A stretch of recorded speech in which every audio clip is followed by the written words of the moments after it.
श्रावण पूर्णिमा पवित्र रिश्तों का समय। हिंदू कैलेंडर में श्रावण के महीने का एक खास महत्व है। यह भक्ति, चिंतन और पवित्र अनुष्ठानों का समय होता है। श्रावण की पूर्णिमा, जिसे श्रावण पूर्णिमा कहा जाता है, विशेष रूप से शुभ मानी जाती है। यह दिन रक्षाबंधन के आगमन का प्रतीक है, एक ऐसा त्योहार जो भाई और बहन के बीच अनोखे बंधन का जश्न मनाता है। ऐसी मान्यता है कि श्रावण पूर्णिमा के दिन आकाशीय ऊर्जा अपने चरम पर होती है। यह आशीर्वाद लेने, आध्यात्मिक साधना करने और रिश्तों को मजबूत करने का दिन है। इस दिन परिवार एक साथ उपवास करते हैं, प्रार्थना करते हैं और प्यार और सुरक्षा के शाश्वत बंधन का जश्न मनाते हैं। रक्षा बंधन की उत्पत्ति प्राचीन हिंदू पौराणिक कथाओं में निहित है। यह त्योहार भाई बहन के बीच के अटूट बंधन का प्रतीक है और इसे सदियों से मनाया जा रहा है। इस त्योहार के पीछे कई कहानियां और किंवदंतियां हैं जो इसे और भी विशेष बनाती हैं। इस त्योहार से जुड़ी सबसे लोकप्रिय कहानियों में से एक राजा बलि और भगवान विष्णु की कहानी है। राजा बलि एक महान और शक्तिशाली राजा, अपनी प्रजा के प्रति अपनी निष्ठा और भक्ति के लिए प्रसिद्ध थे। उनकी कहानी हमें सिखाती है कि सच्ची भक्ति और उदारता का क्या महत्व है। कठोर तपस्या और भक्ति के माध्यम से उन्होंने तीनों लोगों पर विजय प्राप्त कर ली थी और देवताओं को भी पराजित कर दिया था। बलि की बढ़ती शक्ति से चिंतित देवता मदद के लिए भगवान विष्णु के पास पहुँचे। देवताओं ने भगवान विष्णु से प्रार्थना की कि वे बलि की शक्ति को नियंत्रित करें और उन्हें एक समाधान प्रदान करें। ब्रह्मांड के रक्षक विष्णु ने बलि की भक्ति की परीक्षा लेने का फैसला किया और वामन रूप धारण कर पृथ्वी पर आ गए।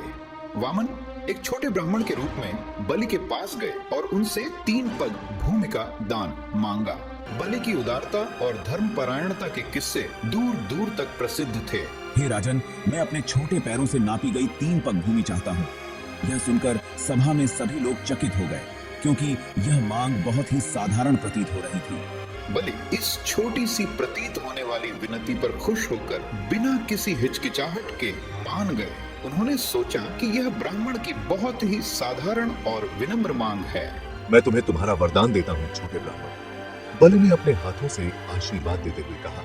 हालांकि उनके विस्मय के लिए वामन आकार में बढ़ने लगे। उनका रूप स्वर्ग और पृथ्वी को व्याप्त कर रहा था। वामन का यह रूप देखकर सभी लोग स्तब्ध रह गए। अपने पहले कदम के साथ वामन ने पूरी पृथ्वी को और अपने दूसरे के साथ स्वर्ग को अपने कब्जे में ले लिया। तीसरे कदम के लिए कोई स्थान न बचने पर बलि ने अपनी भक्ति और समर्पण का प्रमाण देते हुए अपना सिर वामन के चरणों में रख दिया।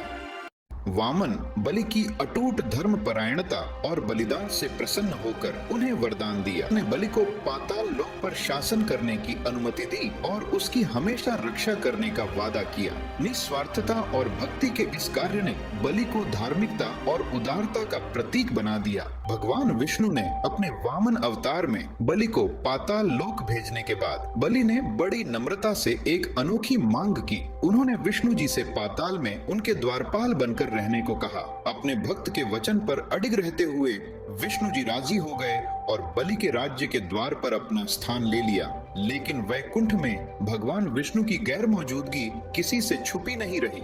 अपने पति की चिंता में देवी लक्ष्मी उन्हें ढूंढने निकल पड़ी। उनकी खोज उन्हें पाताल लोक ले गई, जहां विष्णु जी बलि को दिए वचन को निभा रहे थे। एक दिन देवी लक्ष्मी एक गरीब ब्राह्मण का रूप लेकर राजा बलि के पास आई। उन्होंने राजा बलि की कलाई पर राखी बांधी। राजा बलि इस नेक काम से बहुत खुश हुए और उन्होंने देवी लक्ष्मी से कोई भी वरदान मांगने को कहा। उन्होंने राजा बलि से भगवान नारायण को मुक्त करने को कहा, जो बलि के पास रहने के वादे से बंधे हुए थे। राजा बलि ने अपना वादा निभाते हुए भगवान विष्णु को मुक्त कर दिया। इस तरह वो वैकुंठ लौट सके। भक्ति और निस्वार्थ भाव का ये काम रक्षाबंधन के गहरे मतलब का एक बहुत अच्छा उदाहरण बन गया। इस कहानी से हमें याद आता है कि सच्चा प्यार और रक्षा धन दौलत से कहीं ऊपर है। ये त्याग, विश्वास और उन लोगों की खुशहाली के लिए हमारी मजबूत सोच से जुड़े हैं जो हमें बहुत प्यारे हैं। राजा बलि के बलिदान और लक्ष्मी की करुणा की कहानी भक्ति, निस्वार्थता और भाई बहनों के बीच पवित्र बंधन के गुणों को उजागर करती है। जहाँ त्योहार की जड़ें पौराणिक कथाओं में हैं, वहीं इसका महत्व उससे कहीं आगे तक फैला हुआ है। रक्षा बंधन परिवारों और समुदायों के भीतर प्रेम, सम्मान और सुरक्षा के महत्व की याद दिलाता है।